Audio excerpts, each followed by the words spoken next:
Rips it. Scores in overtime. Checked by Bedard. He's got a breakaway. Scores! What a goal by Connor Bedard!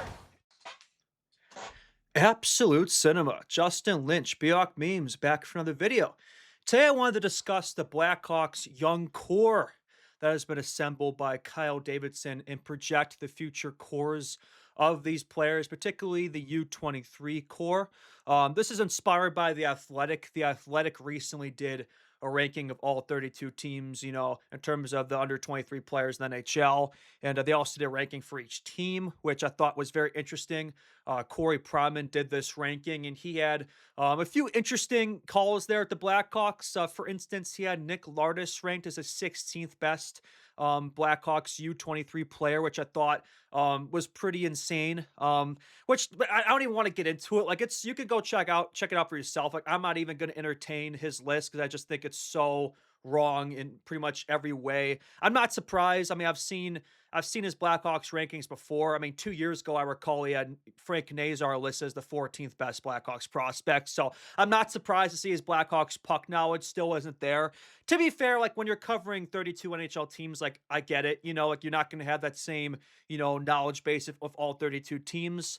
In my situation, I mainly cover the Blackhawks. So, like, my Blackhawks knowledge is going to be there. But, like, do I know as much about the other 31 teams as those guys do? Probably not. I do my best to pay attention to all the teams, but obviously most of my focus and emphasis is on the Blackhawks. It's mainly what I do. So, but yeah, that's why I thought I'd come here today and kind of do my own sort of, ranking. I'm not going to like rank every single player per se. I thought it'd be more interesting if I sort of did a projection for each U23 Blackhawks player, kind of look at what they're going to be, right?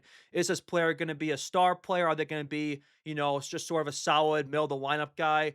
Are they even going to make it to the NHL? Like, that's kind of what I wanted to do today. I wanted to look at, majority of the Blackhawks young core and kind of project, where these players are going to be. So that's what we're doing today. Doing another tier list because, yeah, I think the people love the tier list, right? So that's what we're doing today once again. Anyway, here is the tier list. By the way, this isn't every single U23 Blackhawks player. Mostly just, the most notable ones, right? Because it'd be a bit much to have every player here. And frankly, like, most of these players that are on this list are like players have been drafted in the first 3 rounds. So like I have a good amount of tape, a good amount of information to go off of. I'm not just going off of stats here. Like, I've done research on these guys, and a lot of them obviously have already played for the Blackhawks. I've already watched a lot of their tape and stuff. So for a lot of those 5th, 6th, 7th round picks, I just don't have enough of a knowledge base to go off of to where I could do this. And so yeah, I'm going mostly through the most noble players in the organization here. So I'll explain the tiers here. First tier, we got franchise. So if you're in the franchise tier, you're a generational type player. You're going to be amongst the best players in the NHL.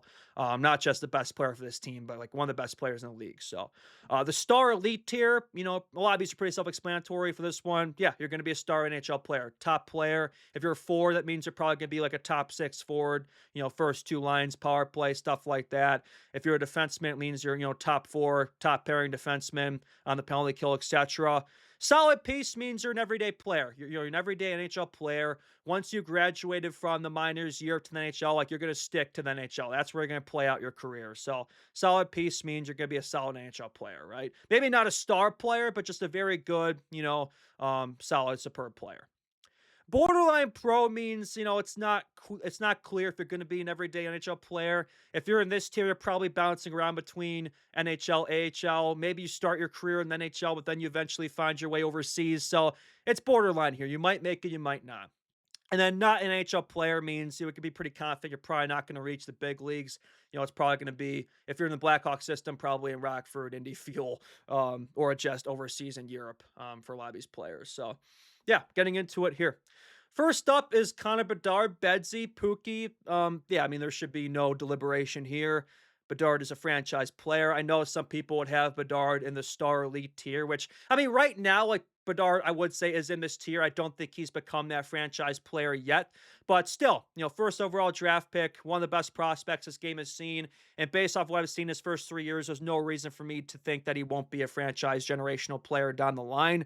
Don't think he's quite there yet, but he has shown signs of it, especially when he's fully healthy, playing at his best. I do think he's shown signs of it, especially last year. So I do think Bedard will be, a top 10, potentially even top 5 player in the NHL one day. I do think he's going to win awards. I do think he's going to be amongst the best players in the league. He's not quite there yet, but he's knocking on the door. He's close, and I think this year will be definitely a prove it year for him because I still think Bedard has a lot of critics to kind of silence here. He still has a lot to prove, especially coming off of that contract extension, right, going into year 4. I think there's a lot of expectations placed in him when he comes back from injury that he will kind of reach that next level. So, but yeah, for Bedard, for me, Pookie, he's still a franchise player, and I think he absolutely will be down the line. So, I imagine he's probably gonna be the only guy here. I'd be surprised if there's anyone else on this list that joins Bedard up here. If you're in this tier, it's like you're not just a star player, like you're amongst the best and the best in terms of the entire NHL. So, I imagine Bedard's probably gonna be the only guy here, but we'll see. I could just call this the Connor Bedard tier, the Pookie tier, but we'll see. No particular order here, by the way. I kind of just sort these players randomly. Next up is Samuel Savoie. Um, I'm kind of in between a couple here.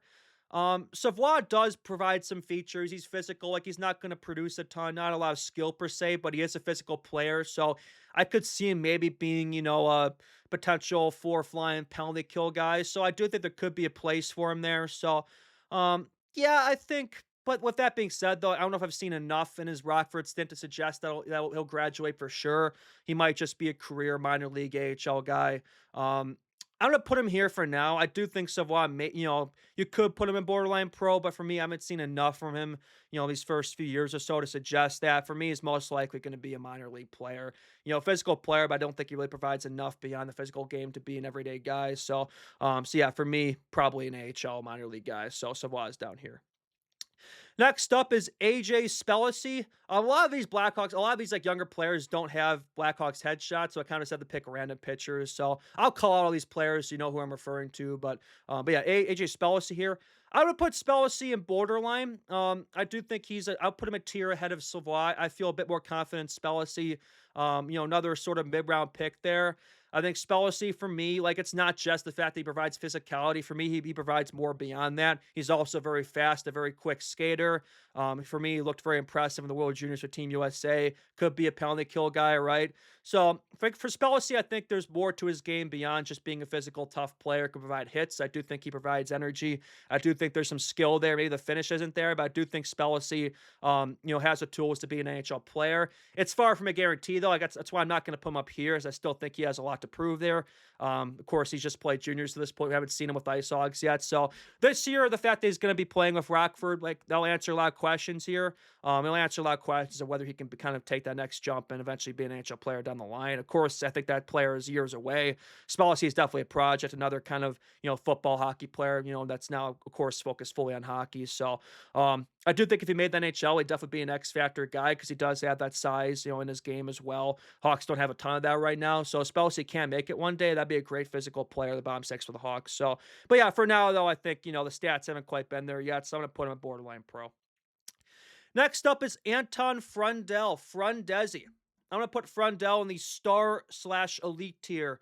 Yeah, absolutely, Frundell. 3rd overall draft pick. I think, he's already looked so impressive in the games he played at the NHL level. So I think he's more than just an everyday guy. I do think Frundell should be a star elite player in the NHL. It should be, amongst that, top, 50-ish players in the league, hopefully higher than that, right? So yeah, I think Frundell should be in that tier. Obviously not the same tier as Bedard, like he's not in that sort of franchise generational tier, but for Frundell, I think should be a very, if he's going to be playing center, should be amongst the best, second line centers in the league. If he's moved to the wing, I think he'd be a great, he'd be the great Robin to Bedard's Batman, right? So it depends how the Blackhawks utilize him, but based off of the fact that it looks like they want to be a center, I think Frundell should be a perfect second line type player, although I do think he has top line, potential there, upside as well. If the Hawks were to place him on Bedard's wing, I do think those two could potentially cook together, maybe put Frundell into this tier. I do think Frundell could have that, potential in his game. He could be a top 20 player in the league one day, and I think that'd be enough to put him up here in the franchise tier. But for me, I think it's a safer bet, that he's probably going to play behind Bedard. So I'm going to put him in the star elite tier for now. I think that's a pretty, safe bet for him. Next up is Frank Nazar. I'm going to put Nazar in the star elite tier. I don't think right now he's here. Like, Nazar hasn't become a star player yet, but I do think Nazar still has potentially become a star player down the line. Not quite the same level as Frundell. I'm also going to rank these left to right too. Like, I wouldn't put Nazar on the same level as Frundell. But yeah, because I think Frundell has potential to be elite. kind of that superstar tier, whereas Nazar is more likely to be that sort of, next level of star player, but not quite, that elite piece. So for Nazar, I think, it kind of depends, like Frundell, where he's utilized, right? If they keep him at center, he's playing behind Bedard and Frundell, it's going to be tough, to kind of make that next step. But if he's eventually moved to the wing and he's in the top six, they're playing with these guys. I do think Nazar has a skill set in his game to become a star player. I think it just depends on him, staying healthy. That's going to be key for him, avoiding injury. I think that's going to be key for him to kind of take that next step. I do think he has the skill, he has the speed, he has the pace, he has a talent. I think he kind of has to put it all together, right? I think Nazar still has a lot to prove, but for me, I do think Nazar is in that kind of, I do think he has enough talent in his game to put him in that star elite tier. I still think he has that potential for sure in his game. Next up is Nathan Bem. Bem, I'm gonna put him at borderline for now. He has had a very solid junior career. He did have 86 points as 18-year-old in the WHL last year, but I'm not quite gonna put him up here because we haven't seen what he can do at the college level yet. This year he's gonna play at college, so I think after his ASU stint, we'll have a better idea of whether he can be an NHL player. Of course, making that jump from junior hockey in Canada to NCAA college hockey, it's an adjustment. Some guys make that adjustment well. Some guys, doesn't, they're not quite able to make that transition, right? So I think for Bame, like, we'll have a better idea of what he's going to be, based on how he does at the college level this year. Of course, a much different game from junior hockey. Playing against men, less games, but more practices and just overall tougher competition. So you're seeing a lot more players make that transition now. I think in order to prove themselves and take that next step. So, but yeah, I do think Bames has solid potential in his game, but I can't quite put him in that next tier yet. I think I'm gonna put him with Spelsy. Next up is Vaclav Nestrasol. I'm going to put Nestrasol in the solid piece tier. I think Nestrasol had a very good season last year with UMass. He needs to do that again this year, maybe even take another step. But I do think Nestrasol, has been very promising so far. Did very well at the World Juniors for Czechia as well last year. I do think, with the tools in his game, being, especially 6'5 plus, 220 pounds, very good frame there.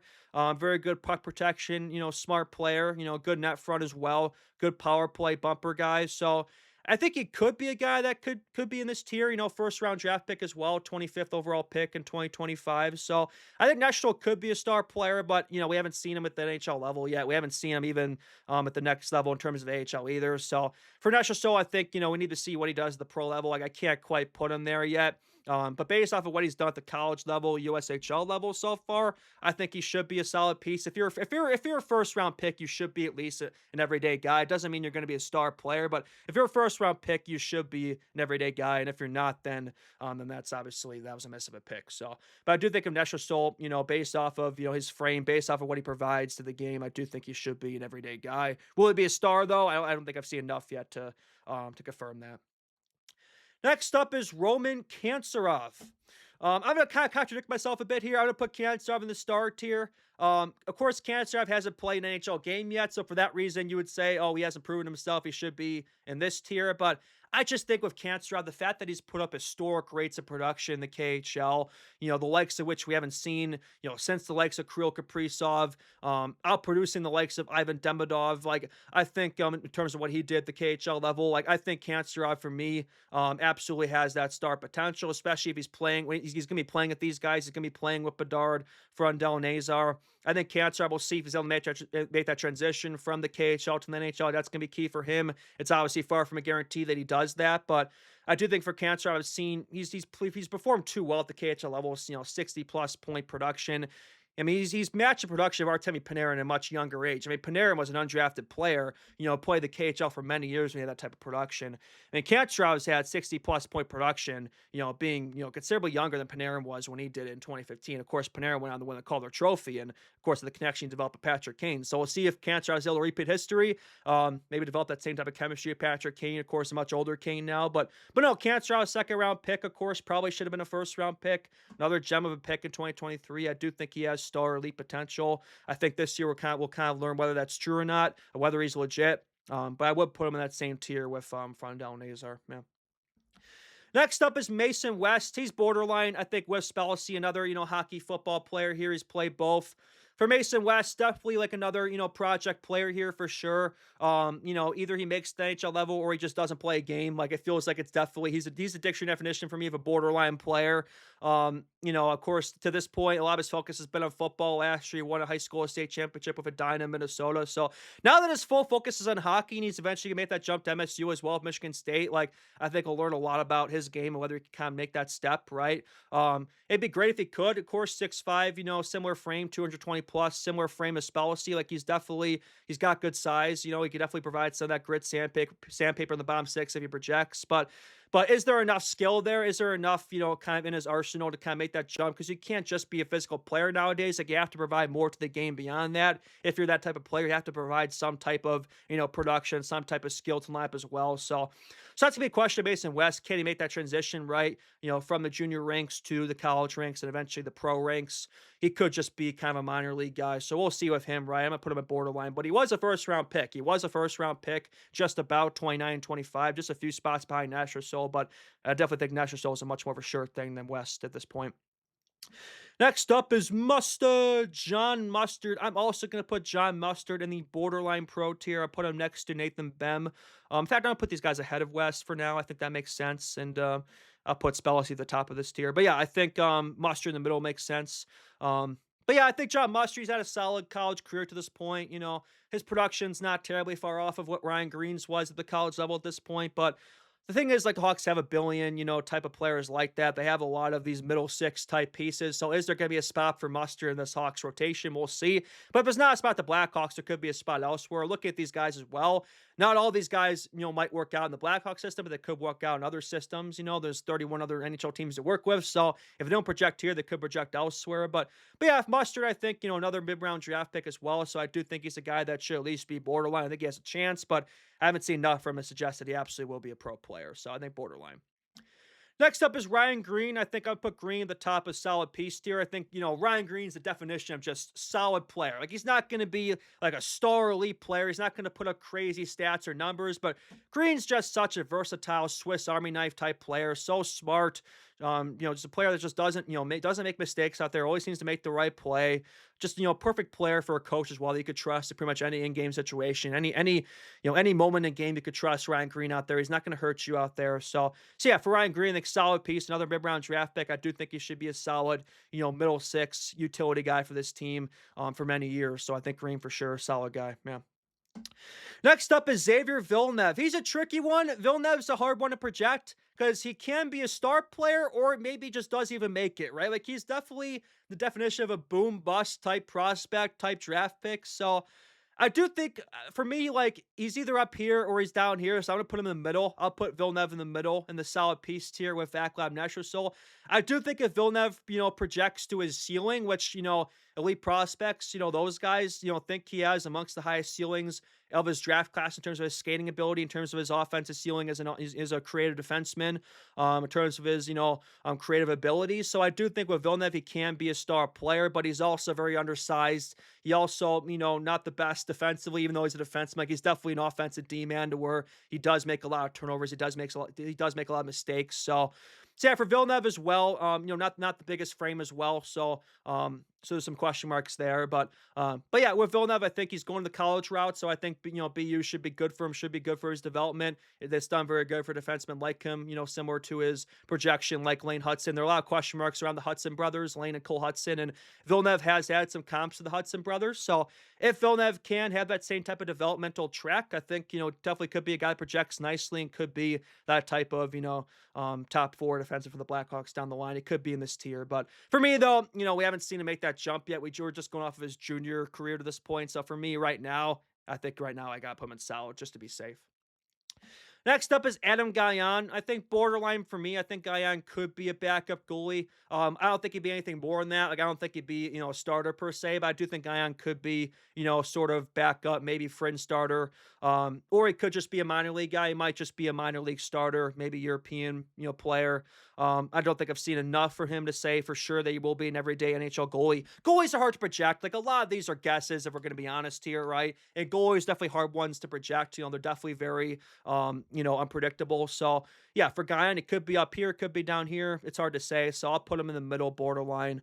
Hard to project a guy on, but we'll see what he does with Rockford this year. I think we're just going off of his college junior career at this point. This year he's going to play with Ice Hogs, so I think this year, based off of what he does in the AHL, like we'll have a better idea of what he's going to be. Next up is Martin Mishiak. Respectfully to Mishiak, I don't think he's an NHL player. He hasn't really done much with the Rockford Ice Hogs. Hasn't really looked like a guy that's going to project. Haven't really seen enough for him to suggest that he can be an NHL player. I think he's most likely career AHL player. Eventually, maybe goes back to Slovakia. He has some skill in his game, but just not. He's definitely seems like a one-dimensional guy. Like he provides some talent in the O zone, but you don't see him a lot in the D zone. But yeah, just for me, just haven't really seen enough for him. Also, a smaller guy too. Seems to get kind of bullied off of pucks and stuff. So yeah, I don't think he's an NHL player. Next up is Ryan Rubrick. I'm gonna put Rubrick. I'm kind of between a couple tiers here. I mean, if I'm going to put Villeneuve as a solid piece, I'm going to put Rubrick kind of a similar tier. I mean, Rubrick obviously is a forward compared to Villeneuve being a defenseman, but Rubrick has had those sort of similar, sort of, I guess, critiques in his game to where, yes, there's a lot of skill there. There's a lot of talent for sure, but some scouts would question his drive and his work ethic at compete level, just like Villeneuve. So I think there's enough goal scoring there to where I think he will be an everyday guy. Will he be a star guy? Probably not, but middle of the lineup guy who can maybe score 15, 20 goals, maybe more potentially.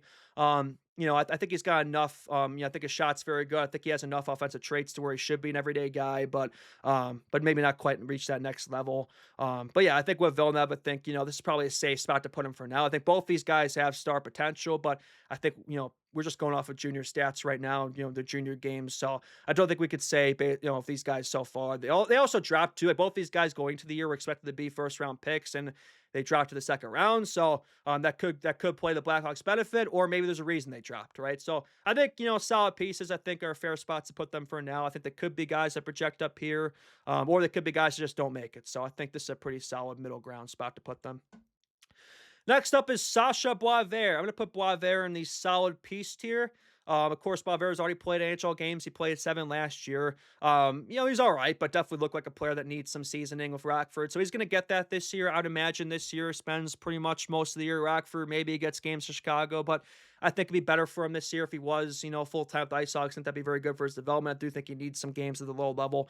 But yeah, Boisvert, I think, again, don't think he's going to be that star player. I do think he's a guy that provides some of that spunk, some of that, physicality, gumption, the bottom six. I do think he has something to provide there. Probably a bottom six player. I don't think he's going to be anything more than a bottom six player, but also, too, just had such a up and down college career. Like, was very good with North Dakota, more of a struggle at Boston. So I think Boisvert, needs to find more consistency in his game. But I do think this year will be big for his development. We'll see what he does at Rockford this year. Of course, he was a first-round pick. He was an 18th overall pick. So you'd like to see him he should be an everyday guy based off the fact that he was a mid-round, first-round pick. So, but yeah, I think for now, solid piece probably where I put Boisvert just to be safe. Yeah.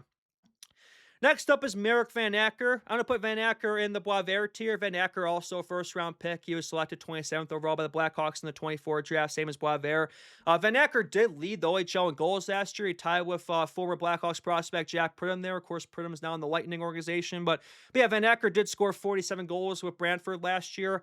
Of course, a couple years older there. Have to keep that in mind. He's a bit of an overager. But yeah, Van Acker, I think there's enough goal-scoring, sniping ability there to where I think he should at least be an everyday NHL guy. I don't know if he's going to be a star like Boisvert, but could be a bottom six guy, could be that type of power forward you kind of utilize lower in the lineup, right? But yeah, I do think with Van Acker, there's enough there to where he should be an everyday guy, but probably nothing more than that. This year, likely he'll play with Rockford this year, you think. So we'll see what he does with Rockford. He and Boisvert should get reps together, see if those two kind of develop chemistry with each other and see if they can kind of take those next steps. Maybe Van Acker plays a few games this year. Maybe towards the end of the year, he gets a call up and maybe makes his Blackhawks debut. Just for me, I think the forward core is too crowded. I'd be surprised if he, feature in the Hawks this year, but could be a guy and maybe play some games this year like Boisvert. Yeah. Next up is Julius Sumpf.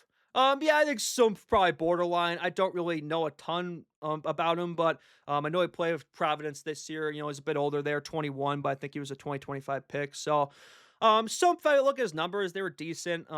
He's featured in the World Juniors as well. So, I think there's enough there to where he has a chance to be an everyday, NHL player, but haven't seen enough for him to suggest that he absolutely will be. It could be a guy that just kind of has a career, in Europe or the lower levels. So, with some, I only have so much to go off of with him. So I think borderline's a, safe bet. Yeah. Next up is Samu Lowry. We drafted him in the third round of the 2026 draft. I'm going to put him in the borderline tier as well. I do think he could be a guy. If he's a defensive that projects, he's not going to be like a top four, top pairing guy, but he could be just a solid third pair guy based off of what I've read about him, based off of, what scouts have said. Could be just a solid 6'7" defenseman that you kind of utilize as lower line defensive defenseman, right? So there's always a spot for just a solid shutdown defenseman. So if Lowry does project, there's a chance for him there, but we need to see what he does at the next level, right? Next up is Kevin Korchinski. Ooh. This is a tough one, man. This is a tough one with Korchinski, Kevin. I mean, he's already played a full season. He has played, over 100 games at the NHL level or close to that. So I'm gonna put Korchinski in this tier. Yeah, of Korchinski, we have to remind ourselves he was still he was a seventh overall pick. So I still think there's a lot of there's still a there's still a very talented defenseman there somewhere with Korchinski, right? 2022 draft pick, so we'll see with him. I think this is kind of a make or break time for him. Still needs to be extended. We're in freaking August 24th here, and Korchinski still doesn't have a contract. But assuming that gets done at some point for training camp, yeah, this definitely make or break year for Korchinski. I know some people would have him lower, but I do think Korchinski, there's too much potential there still to where I can't have him down here. I do think Korchinski should be an everyday player.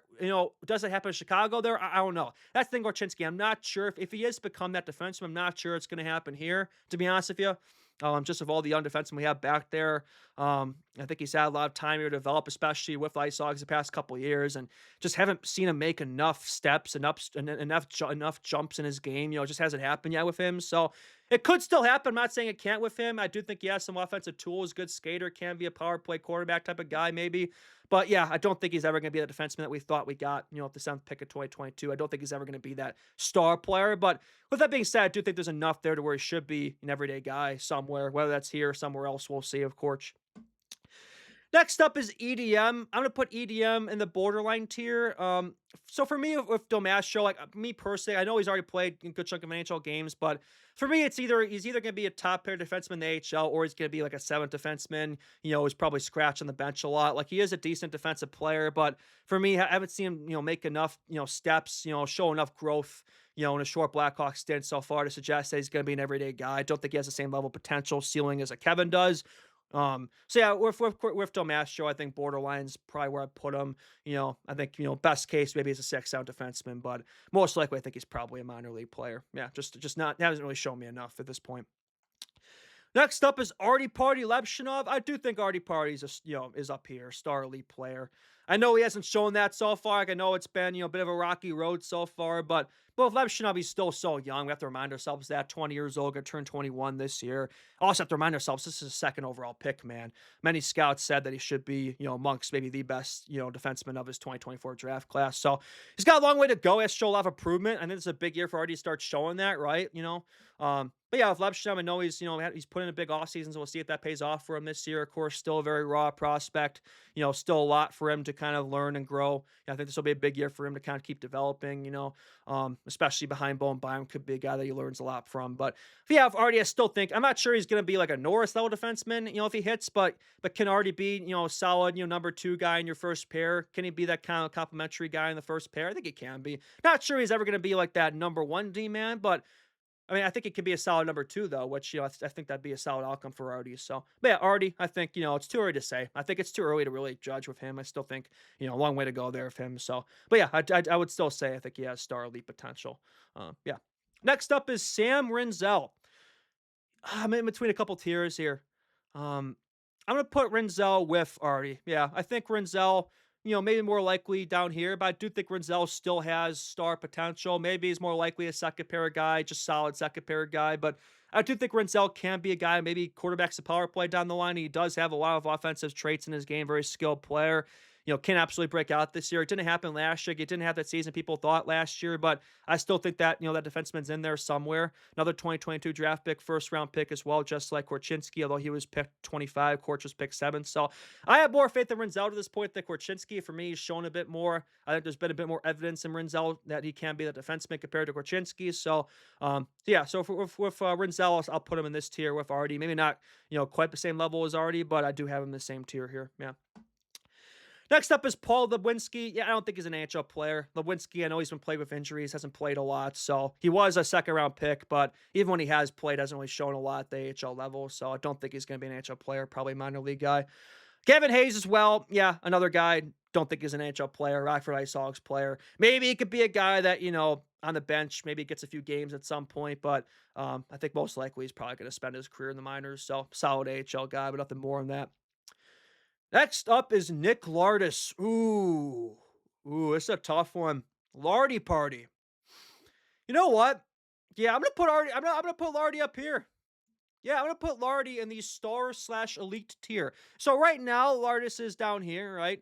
And more likely, you'd say he'd probably could be in that Ryan Green tier. But for me, I think Lardis just has another level we haven't seen yet. I mean, if I'm gonna say that Kantsrout could be a star player based off of what he's done in Russia, how can I not say it for Lardis based off the fact that he had a 70-goal season in juniors? I mean, it's so rare. You hardly ever see that. I know Lardis was a couple of years older. I know he was an overager when he did it in 24, 25, but still, I mean, 71 goals in the OHL is nothing to sneeze at. So I do think Lardis has that sniping ability to where he can be a guy that absolutely cooks in the power play, scores, 30, 40 goals a year potentially down the line. So if he does hit that mark, then absolutely, I think, how can you not say he's going to be a star elite player? But with that being said, though, when you have Bedard, Frundell, Nazar, Cancer ahead of you on the depth chart and you're playing lower the lineup, maybe more likely you're just going to be a solid middle of the lineup guy. Maybe he's 20 goal scorer, 40 points. But I do think Lardis has another level in his game that he can reach. So for me, that's why I have him up here. I think just that goal scoring ability. I think he's a player that's also been disrespected a lot. He's kind of the biggest reason why I did this video, just based off the fact that Corey Provin ranked him number 16 in the Hawks pool. I thought with me, I can't take that disrespect. I think of Lardis is definitely a player that, maybe we haven't talked about enough as in terms of a guy that can be an X-factor guy for this team, can be a guy that absolutely breaks out this year. So, yeah, Nick Lardis, I think another guy that Kaner as well can have such an impact on based off his experience being an undersized player, at that level. So, but yeah, I think Lardis absolutely, I'm going to put him in the cancer out tier here and star elite potential. Yeah. Next up is Oliver Moore. I'm gonna put more with Ryan Green. I know when he was drafted in 2023, he was a guy that many scouts said could be up here. I think of Moore, though, I do see him more as that utility guy with Ryan Green. I think he'll be a solid middle of the lineup utility guy. I could put him in your penalty kill. Good skater, defensively responsible, reliable player. But I don't think he's going to be that potential.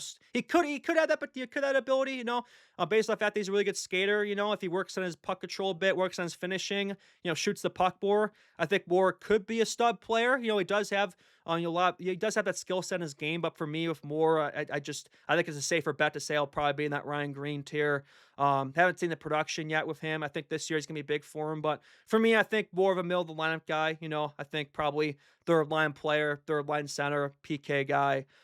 Maybe doesn't put the production, but just a very solid, kind of middle of the lineup role player. I think, as a coach, you could trust in the lineup in pretty much any situation, which you need players like that. You need Swiss Army knife type players. I think Moore's a guy who's always going to put in the effort. The motor's always going to be there. So yeah, I think with Moore, I'll put him at the top of the solid piece, but I think he could be up here, but I'm going to put him down here with Green. Next up is Yuri Felkman. Yeah, I'm going to put him with these guys.